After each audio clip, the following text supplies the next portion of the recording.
Lauren, thanks so much for being on the podcast. I'm very excited to get to talk to you. I'm so excited to be here. Thank you so much for having me. So I reviewed Infinite Noise on the show a few weeks ago, but I want to kind of go all the way back to where everything started with the Bright Sessions, which ran for about 4 seasons and I believe started in 2015. For those who aren't familiar, tell us about the show and about Dr. Bright. Yeah, so The Bright Sessions is an audio fiction drama about Dr. Bright, who is a therapist, but she's not just any therapist. All of her patients are atypicals, which are these people who have supernatural abilities. And instead of being, the X-Men, where these superpowered people go off and fight crime and save the world, it's really about their personal struggles with these things that make them different and how they're learning to live and cope with their abilities in therapy and with this doctor. And then there's some romance and some mystery and some action all involved in that, but always very grounded in the emotional drama of people just trying to live their lives. Mm-hmm. And that, looking at Caleb from the Infinite Noise, and we'll obviously get to that in a minute, what I thought was interesting was he is this atypical who, at least in that book, is not a superhero. He's not out saving the world. He's trying to get through high school. Yeah. Which, is enough of a trial as it is. Exactly. What was the inspiration behind creating the Bright Sessions? One of the first inspirations for it was really just wanting to tell my own stories and to do it in a way that I could control every aspect of. And so I decided I wanted to do a fiction podcast because I was listening to Welcome to Night Vale and falling in love with the medium. And as I was thinking about what story I would tell in podcast form, I kept thinking about this character that had been in my head for a little while. I have an anxiety disorder and I've been having panic attacks since I was a kid. And I had started to imagine what would happen if when I had panic attacks, I went somewhere else. And out of that grew this character, Sam Barnes, who I play in the podcast, who time travels involuntarily when she has panic attacks. And I was trying to figure out exactly how to tell her story and how to tell a story about a woman who is isolated and anxious all the time, but also has this extraordinary ability that so many people would, love to have, that for her is really a torture device. And thinking about putting her in conversation with someone and ultimately realizing this person really needs therapy. She has some stuff she needs to work out.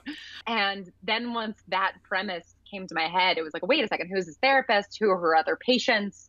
And everything just kind of, fell out from there. It was like the floodgates opened. What was it about podcasting and audio fiction that made it the way to tell the story instead of going more traditional in a novel or even trying to spin it into a TV series or something like that?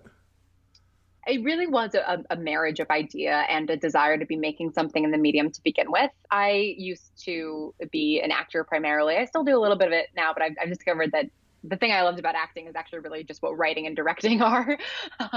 And so it's been a good transition into those things. But I was wanting to act in something of my own and be able to edit it and actually produce it myself. But I knew nothing about, film or anything. And then when I came to this idea and was starting to validate these characters, there was something really appealing to me about listening in on people's therapy sessions.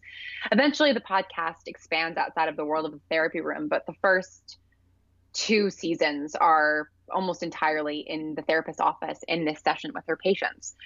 And there's something about that is just perfect for the podcast medium, because 2 people sitting in a therapist's office talking is not particularly interesting for a TV show or a visual medium. Mm. I mean, there are shows that have made it work, but the thing I really liked about podcasts is that you can really suspend your disbelief and imagine that you're actually listening into recorded tapes. And there's something about it that's really a halfway point between watching a TV show and reading a book, where you're actively engaged, but you also can kind of just let it wash over you and then let your imagination run wild because you don't have the visual cues. And that's one of the things I really love about reading, is not being given the visuals and just being given enough information to build out my own world in my head. And so that's really what I wanted to create for listeners as well. And you mentioned this kind of draws off your own anxiety issues that you were having. And I know mental health is important as a topic for you to explore. And it's certainly an ongoing theme, obviously, in the Bright Sessions. Was there a lot of research you needed to do to kind of get all these representations right for the show? Yeah, I definitely, especially in the beginning, I definitely leaned heavily on my own experiences and, based a lot of certain characters and certain abilities off of my own mental health. But I also did a lot of reading about different experiences, about, synesthesia and extreme empathy, which both factor into how Caleb experiences his ability. And then the most important thing was that I have a sister who is a professional psychologist who read all of the scripts and made sure that I wasn't portraying therapy in a way that was going to be dangerous or hurtful to the audience. There were definitely times when she said, like, oh, well, actually, a therapist probably wouldn't do this or do that. And then I would kind of say, well, okay, but it's a sci-fi show and I kind of need the therapist to be like a little bit dodgy because of this plot thing that needs to happen. But she really worked with me to make sure that even when I was going outside the bounds of what, a good therapist would do, that I was never saying that therapy was a bad thing to do. And that, talking about your emotions and your problems is just always presented as a positive thing in the show. So definitely having her actual, professional expertise was hugely helpful. And then just reading as many first person accounts of different experiences as possible and building off of them, because ultimately at the end of the day, for the most part, none of the characters in the podcast are officially diagnosed with specific real world mental health issues. There are a couple characters there's a veteran character who has PTSD and doesn't, he's sort of halfway between an atypical and a regular human. But for the most part, they're being diagnosed with these fake supernatural abilities. And so, I got to have a little bit of creative license in that, in terms of how I was approaching things and how I was portraying them, because ultimately they're just coming from my imagination. Mm-hmm. And how convenient to have somebody in the family who can be your research. Oh, yeah. Especially at the beginning when, you're producing it all in my bedroom and everybody was acting for free. And, there was no budget to hire like a sensitivity reader or, have a, acting doctor work on the show as a consultant. So I got very lucky. Mm-hmm. Was it all a matter of essentially just people getting together to do the scripts? Did you even get to record like together in one room, or was it just people doing their scripts and turning them in? So we recorded 98% of the original Bright sessions in my bedroom, which I'm currently sitting in and doing this interview from. So it's seen a lot of different podcasts. And we would always record everybody all together. And with a couple of like small exceptions, if there was someone that had like a couple lines, we would get one of our friends from New York or something to do it. Even my sister appears, as a little Easter egg as the receptionist for the therapist. But we would basically be reading the scripts off of iPads and then doing them together and acting them out like scenes in a play. So just doing basically entire episodes in one take. And it's interesting because we're about to record our next spin-off podcast, The College Shapes, which is about Caleb and Adam in college. And because of the current state of the world, it's, May 2020 as we record this, we are doing the entire podcast remotely, which we've never done before. And we've never had to have, actors reading in different places and doing some things in their own time. And so, yeah, it's a really interesting challenge. But the original one was all recorded together in a West Hollywood apartment. It's really interesting what we're seeing happen with things being done remotely, whether it's a bunch of actors getting together to do a play remotely and throw it up on YouTube, and people just kind of making it work to keep the creativity going. Yeah, it's really encouraging to see. And I'm definitely a little bit nervous to be directing people over, Skype, but I'm excited about the new challenge and to continue to make things, even though, the world is what it is. It's nice comfort. Mm-hmm. When do you have a drop date yet for the college tapes? Yes, it'll be this fall. I can't confirm exactly when because, obviously with everything that's been happening, production's been a moving target, but it'll be end of September, beginning of October of this year. That's exciting. And I certainly, having met Caleb and Adam in Infinite Noise, I'm excited to get more of their adventures as they move into college. So yay.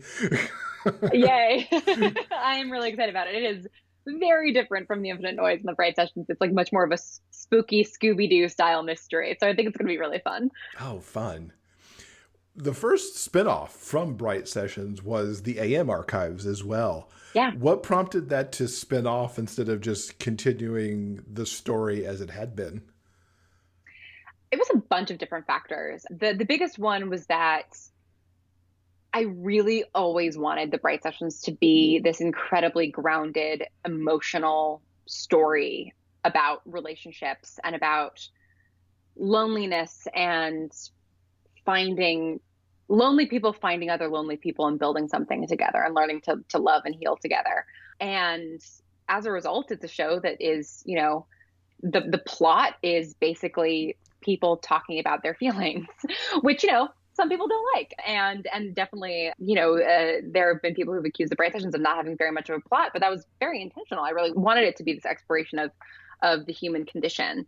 And as the story progressed and as I was writing the beginning of season 4, I was thinking about the whole season arc and the plots that I wanted to tie up and the places that I wanted these characters to go. And I just sort of realized that they were coming to this really natural ending point in terms of the journeys that they had begun in episode 1, where, Caleb was getting to the end of his high school career.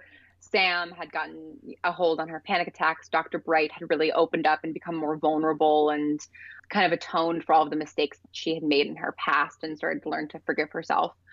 And I had this really interesting conflict inside of me where I realized I was coming to this really natural close, but that also was because of the way that the plot was going, there were all of these potential threads to spin out. And I thought about just then jumping in next season, you get something totally fresh and new. And the story I really wanted to tell would end up becoming the AM Archives, was this story about justice and about, it's kind of a like commentary on, the prison industrial complex, really light stuff. But I really wanted to tell a thriller. And that did not belong in the show that I had already created. And so in order to really keep the Bright Sessions as this, what ended up being, comfort food for a lot of people, this 30-minute chunks where you can sit in on somebody's therapy session and see these characters grow and talk about, their problems. I really wanted to maintain that and keep that kind of pristine. I didn't want it to all of a sudden become something where there was like, it's like, oh, well, you're listening to these nice sort of soft therapy sessions and like, yes, there's drama and yes, there's violence sometimes, but like the stakes are always people's emotions. I didn't want that the person listening to that to then listen to the new season and, there's murder and this cat and mouse game in a locked facility and all the stuff that we get into in the AM Archives. It's like a much different show. So that was really a big piece of it. And another piece of it was that I was starting to get, a lot of other work in different podcasts and was writing the book and was looking at, the amount of time that the Bright Sessions was taking and how everybody involved with it was sort of outgrowing what it could be and realizing that like I couldn't continue doing it for free. I couldn't continue paying my actors, the little stipend that I was paying them, and wanting to actually like sell this spinoff into a space that could actually give it a good budget. And, thankfully we paired with Luminary, who have been such wonderful partners and have enabled us to really make it a job for people in a way that it always had just been a hobby. So it was kind of that twofold decision. Mm-hmm. And it's always wonderful when a creative bootstrapped sort of thing becomes the next level. Yeah, it was really thrilling. And I think the thing that was the most thrilling about it was how it allowed us to expand creatively. Like I was able to hire on 3 writers and have a cast of 30 and pay my sound designer their full rate and have it fully scored by our incredible composer.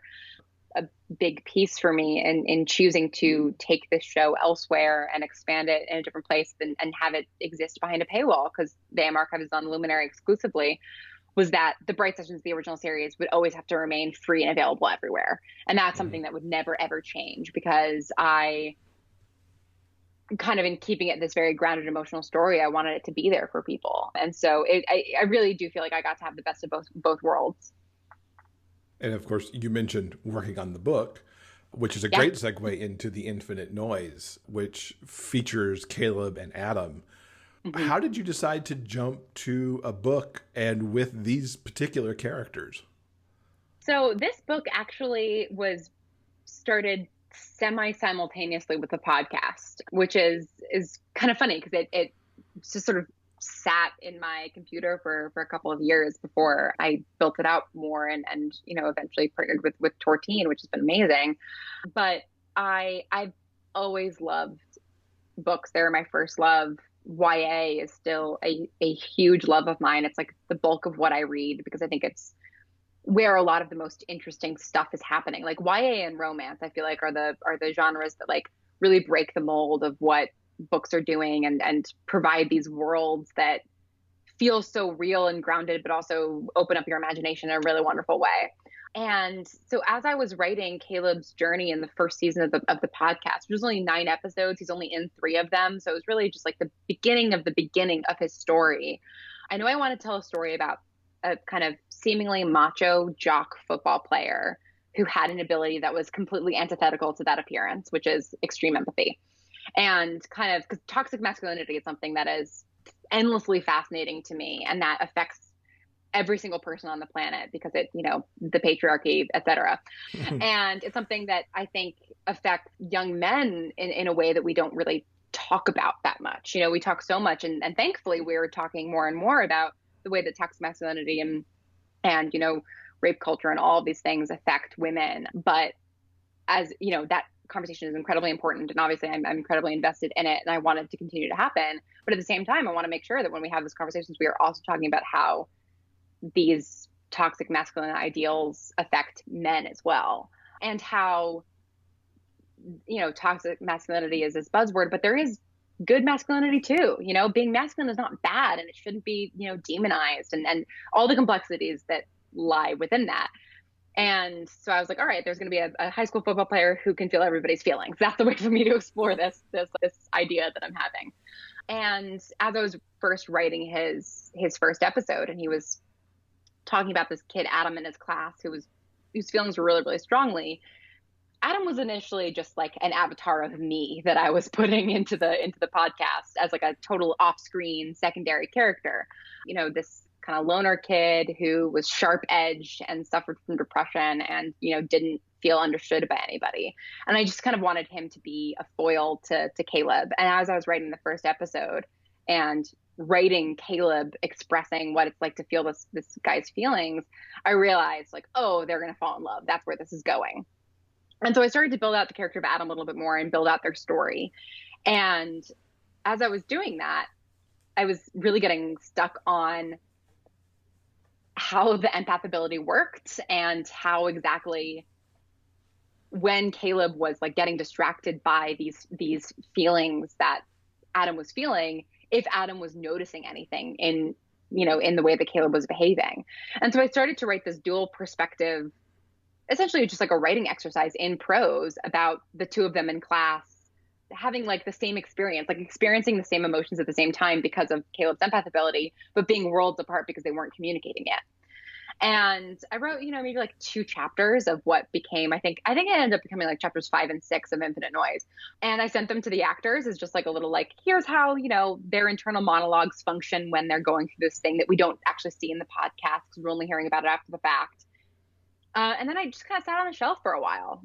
And I was a year or so later was talking to my book agent, Matthew, who has been such a guiding light in my career about what a Bright Sessions novel would look like. And we were talking a lot about like what an adult contemporary novel would look like. And there were lots of ideas I was excited about, but I also ended up bringing up like, oh, hey, I actually have this beginning of a YA novel and I love YA. Like, would you want to read it? And he did. And he told me to write more. And, a year later, The Infinite Noise existed. I've really loved Adam and Caleb because there's so much there that even if you take out Caleb's abilities, it's still high school because empath or not, high school crashes in on you all the time. Absolutely. And then amongst all the turmoil, there's this super sweet love story that sits at the core of these two guys who it's truly an opposites attract love story at the same time. Mm-hmm. Yeah. Yeah. And that's like, ultimately, I love love and all that I ever want to write is love story, whether it's a love story between 2 romantic partners or 2 friends or family members, just love being the core of the story is always where I find myself gravitating towards. And I read it without having listened to the Bright Sessions, so it works totally as a standalone. Within the Bright Sessions universe and the podcast, where does it kind of fit in the timeline? I'm always so happy to hear that it works as a standalone, because it's like impossible for me to really see, because it's really tied into the Bright Sessions as a podcast, actually. And basically it starts about a month before the podcast does and ends at the beginning of season 3. So it basically tracks over the first 2 seasons of the podcast. But what was so fun for me about writing this book, there's, some therapy sessions in it, and there's some scenes that directly happen in the podcast that are in the book. But what was so fun is that, in the podcast, because of the way that the narrative is framed, these therapy sessions, Caleb is telling Dr. Bright about all of these things that he's experiencing, and, kind of realizing that he has a crush on this guy, not knowing what to do, because how do you tell your crush that you also are a superhero? All of these things he's worried about. But the thing that we don't get is we don't get Adam's side of the story. And we also don't get their scenes together outside of the therapy room. And so it's kind of an extension sideways from the podcast. It tracks the same timeline, but it goes deeper on these 2 particular characters, and especially getting to tell the story from Adam's perspective and getting to write their first kiss was like such a joy as someone who'd been living in their story for a couple of years and not getting to do any of that stuff. Mm-hmm. I mentioned in my review, something that you do just so extraordinarily is putting emotion on the page. And certainly you've done some of that in the podcast, because Caleb has to tell Dr. Bright how he's feeling and what it's like. But then there are other sections in the book where you're either in Adam's head discussing kind of how he feels as he's like, dropping into the depression that he goes into, and Caleb's in his own head, talking about all of it. And it's so rich and vibrant. Thank you. How did you do that? Give me the master class in like 2 minutes on how you did that. Definitely writing the first couple of chapters as an exercise when I was writing the podcast was a huge help. Like just immediately diving into their heads and then using that as a launch pad to have Caleb try and explain these emotions to Dr. Bright was an enormous help. But really it was just about, it is just trial and error, so much of it, especially with Caleb and his empath ability. Like I said, I read about extreme empathy and synesthesia, the experience of your senses kind of being at cross wires. So, seeing sounds and hearing colors, and it's a real neurological condition, especially mirror touch synesthesia, where you actually can feel the physical sensations of someone that you're looking at, which is, again, a real neurological condition. All these things that exist in the real world, and understanding how people who've experienced them firsthand describe them was a great jumping off point. And then it was really just about sitting with those emotions myself and thinking about okay, well, how does jealousy fit inside of me? And if I were this kind of a person, how would it fit inside of me differently? So much of it was really an acting exercise. I studied Stanislavski in acting school. An Actor's Work by Stanislavski is a wonderful read. It's 1880s Russian acting technique, so it's not necessarily the most relevant at all of it, but it's really interesting. And then the most important thing was keeping track of what each emotion felt like. So I have a dictionary on my computer of here's what pride feels like, here's what jealousy feels like, here's what anger feels like. So that when Caleb experienced that emotion again, I could look at it and say, okay, well, disappointment in yourself is usually black sludge, but he's feeling it from this person. So is it going to be slightly different because of this, or is it's mixed in with this? And so what's the combination of, black sludge and, orange concern? What does that combine into? Yeah. Just having that dictionary as a reference point throughout writing was very helpful. Yeah. Again, it was so good. It really sucked me in, which is why I really have to go back to the Bright Sessions to bring the story kind of full circle for everybody who, Please do. And the other characters too. Now, your second Bright Sessions novel is coming out in September with A Neon Darkness, which features Damien, who has a brief cameo in The Infinite Noise. And frankly, I find him scary, more than a little bit. Tell us what we get to look forward to in this book. Neon Darkness is like a photo negative of Infinite Noise. It's very, very different. Damien is the primary antagonist or one of the primary antagonists in the Bright Sessions podcast. And he has an ability that is, in a lot of ways, actually the reverse or mirror image of Caleb's. It is essentially emotional manipulation, but more succinctly, it is imposing his wants onto other people. He likes to call it mind control, but really what it is that when he wants something, he projects that want outwards, and other people want that thing too. So if he really wants someone to tell him the truth about something, they're going to tell him the truth. And he was a character who I introduced as for a similar reason why I came up with Caleb, for an examination of sort of a different side of male identity and masculinity, and sort of being the very sort of simplified personification of white, straight, cis male privilege. And then in writing him and in working with the actor Charlie Ian, who plays him in the podcast, he became much more interesting and layered than that, and much more complicated. And I kind of, fell in love with writing him a little bit. He is still a terrible person 90% of the time. And you should be scared of him because he doesn't make good choices. But I really started to see his humanity. And so when I was thinking about what books I wanted to write in this world, I really wanted to tell his story about how he became the villain that we meet. And so Neon Darkness takes place 10 years before the beginning of the podcast. And it's him as an 18-year-old in Los Angeles, really discovering the extent of his abilities and meeting some people who he connects with and making a lot of mistakes. And it's kind of a LA noir mystery, and it's pretty dark, and I'm really excited for people to read it. That's very cool. I like how you moved it back in time so it's still a young adult novel. You're going back to when he's 18. Yeah. It was really fun to explore this person that I knew so well, who was so cagey about his past in the podcast. And it was really a really nice blank slate to work with, and to think back to like, okay, well, who would this person have been at 18? How would he have been different? How would he have been softer? And it's before sort of the world caves in on him. And it was really fun to write that journey. Mm-hmm. And a different exercise completely from the Infinite Noise, where you were kind of working in the existing podcast timeline. Yeah, it was really fun to get to just run rampant and create a bunch of new characters and a totally new world. Yeah, and just have a totally blank slate. It was a blast. Do you see more Bright Sessions novels after Neon Darkness? I'm actually working on my third right now. It's about a character, Rose, who you don't meet in Infinite Noise, but you do meet in season 3 of the podcast. And like all my novels, there's a degree of queer romance involved. Damien's has a little bit less than that because there's not a ton of romance in it, but definitely has some of that identity in there. Rose is a 19-year-old who discovers that she can walk into people's dreams.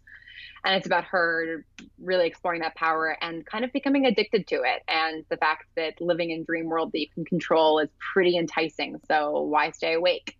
It's been such a different journey than the other two, and almost like a different world that still shares the same characters. And it's a real challenge to write dreams. I eventually got the writing the emotions down with the Infinite Noise. Writing the weirdness and surreality that exists in dreaming is really hard. Interesting. I can't wait to read that now too. So through Pride Month, we've been having authors and narrators read a little bit of their work for us. And Tortine has been awesome and given us a little excerpt from the audiobook of The Infinite Noise. Can you set up a little bit for us what we're going to get? Yes. So this is chapter 1, which is read by Brigham Snow, who plays Caleb in the podcast. So he knows him very, very well. And it's really just a drop into the middle of Caleb experiencing high school as an empath. Oh God, it's happening again. I squeeze my eyes shut to make the dizziness stop. It doesn't work. I open them again and focus my eyes on my usual seat, like looking at the horizon when you get motion sick on a boat. I steady my feet the best I can, and I walk into class, navigating the rows of desks like they're choppy waves. People take their seats around me, and I'm caught in a whirlpool, getting dizzier and dizzier. My seat looking farther and farther away, and I can't believe I'm about to pass out in the middle of math. And here I was thinking math couldn't get any worse. "Settle down, everyone. Settle down," Miss Ramirez yells from the front of the class. "I know you're all anxious to get your exams back, and you will, but we've got to get through class first, so take a seat." Anxious. Yeah, no kidding, Miss Ramirez. I'd forgotten we were getting our midterms back until Ramirez dropped a stack of papers on her desk, and the entire room tilted as we all remembered what day it is. How does this never get easier? I make it through the whole period somehow. I absorb like 0% of the lesson. My stomach is sloshing and my feet are unsteady on the ground. I know I'm going to fall over the moment I stand up. Maybe it's not that bad. Maybe the test went better than I remember. I tear my eyes away from the spot on the wall and take a quick glance around the room as Miss Ramirez gathers the stack of papers and starts moving around the room. Yep, pretty much seasick faces as far as the eye can see. Not a great sign. And remember that your workbooks are due on my desk at the start of class on Friday, not the end. I know some of you try to sneak in some work during class. Miss Ramirez is talking like half of her class isn't frozen in fear, but I can barely hear her over the buzzing of dread in my ears. I really am going to pass out. I watch my hand grab the paper Miss Ramirez is passing to me as she walks by my desk and feel my sweaty palms dampen the pages. The buzzing is joined by my heartbeat pounding loudly in my head as I turn over the paper. 57. I got a 57. The sinking, swirling feeling isn't relieved by knowing. It squeezes around me. Heaviness fills my body and I lose all feeling in my limbs. Don't pass out, Caleb. Whatever you do, don't pass out. This is the worst it's ever been. This horrible, overwhelming feeling is crushing me and has been for weeks and weeks. It might actually finish the job this time and leave me totally squashed. Before it can, the buzzing starts to die down and the swaying of the room slows. I look up to see if someone opened a window. Suddenly, there's fresh air and sunlight in here. And see Moses across the aisle grinning big at his exam. There's a big 98 circled on his paper. My stomach should drop in jealousy, but I find myself feeling weirdly happy for him. Looking at him grinning like a maniac at his test is steadying me for some reason. "Aw, look, Mr. Popular got a 57, someone says behind me, and it's like the window being slammed shut. Guess it's true what they say about football brain. Tyler snickers and it cuts into me like splinters. I find my spot on the wall again and I stare at it like I'm Superman and I could laser eye a hole in the wall and escape. Don't turn around, Caleb. It'll just make it worse. You know the moment you look at his smug face, you want to choke him with his hoodie. The bell rings and I instantly spring into action. I shrug my jacket back on, stuff my test in my backpack, and stand up, my eyes never leaving the spot on the wall. I've moved through this classroom for the past 2.5 years. I know exactly where the door is, so I start walking in that direction. Don't collect $200 as you pass go. Simple. I can do this. I can use my stupid, strong football legs to walk the rest of my football body towards a doorway. God damn, a 57. Maybe I really do have football brain. I'm so glad that that was picked for this excerpt because it just in that little clip, you hear exactly how some of those emotions play out for Caleb, and already how we heard that Adam is kind of like this cool breeze that's coming in from somewhere else. So it perfectly sets up everything that goes on in that book for the most part. Yeah. It's a good teaser. And also, as we were in Pride Month, we're actually wrapping up Pride Month with this particular episode. Tell me what pride means to you. Pride to me just means being comfortable in your skin and in who you are. And I think one of the things I've really loved about seeing how pride has expanded and shifted over the past 5, 10, 15, 20 years is that it really can be whatever you want it to be, and you can go to the parades and be on a float and go to the parties and the bars and be loud and colorful, or you can I have some friends who do a queer book club, and, you can have a movie night with your friends, and it can kind of be as big or as small as you want. And it's just about being at home with yourself and with your community. Well said. And I think we'll be seeing this year how pride expands what it means for people, because it's going to be, so much more difficult to be together in large groups. So we've talked a little bit about bits and pieces of what's coming up with the college tapes and with the third book in the Bright Sessions novels. Is there anything else you can tease for us that might be coming up in the next year or so? Yeah, I'm trying to think of what I can say that is public or public-ish. So we're currently working, I have a podcast company, Atypical Artists, and we are currently in pre-production on not only the college tapes, but on a show that we did not write, but that was an outside trio of incredible creators called In Strange Woods. And it is a musical. And it is just such a wonderful piece of writing and of music, and our cast is starting to come together and they are incredible. And I'm just so excited about that. That will, fingers crossed, be out later this year. And then I also have begun some development work on a couple of shows that I'll be writing later this summer, probably, that I'm super excited about, that I think any fans of the Infinite Noise or the Bright Sessions are really going to enjoy. Unfortunately, I can't say anything about them yet, but definitely stay tuned. Excellent. Look forward to all that in a musical. I'm all for that because I do love a good musical. So, oh, it's so good. I'm so excited for people to hear it. What's the best way for everyone to keep up with you online so they can keep track of all this as it starts to come out?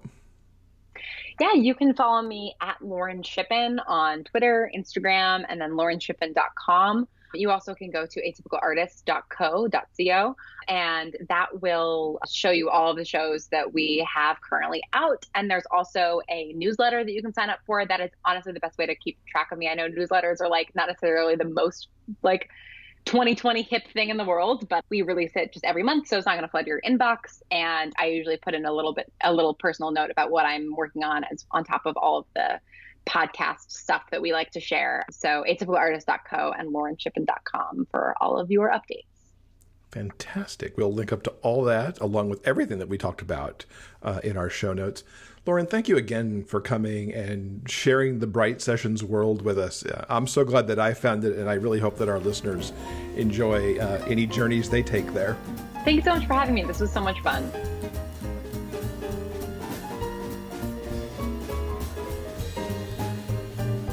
The excerpt from The Infinite Noise was used with permission from Macmillan Audio. Copyright 2020, Lauren Shippen.